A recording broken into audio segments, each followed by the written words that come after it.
गाय गौरी की अनमोल सीख। एक प्रेरणादायक कहानी। एक छोटे से गांव में माधव नाम का एक गरीब किसान रहता था। उसकी ज़िंदगी बहुत संघर्षों से भरी थी। उसके पास ज़मीन तो थी, लेकिन उपज कम होती थी, जिससे उसके परिवार का गुजारा मुश्किल से चलता था। उसके पास एक ही सहारा था, उसकी प्यारी गाय गौरी। गौरी न सिर्फ उसकी गाय थी, बल्कि उसकी परिवार की सदस्य जैसी थी। वह रोज़ सुबह गौरी को नहलाता, चारा खिलाता और प्यार से उससे बातें करता।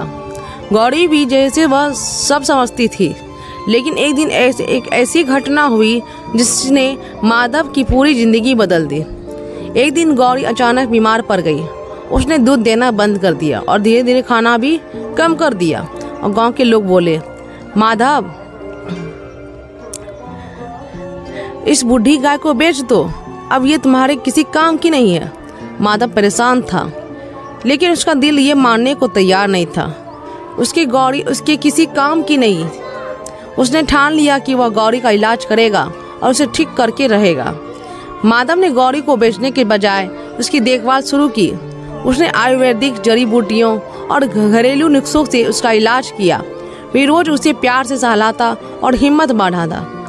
गौरी, तुम जल्दी ठीक हो जाओगी, तुम हार नहीं मान सकती। धीरे धीरे गौरी की तबीयत सुधरने लगी। कुछ ही हफ्तों में वह फिर से हरी भरी घास खाने लगी और दूध देने लगी। यह देखकर माधव की खुशी का ठिकाना नहीं था। उसने सोचा, गौरी के दूध में मैं कुछ नया कर सकता हूँ। माधव ने गाय के दूध से शुद्ध घी, मट्ठा और पनीर बनाना शुरू किया। गांव के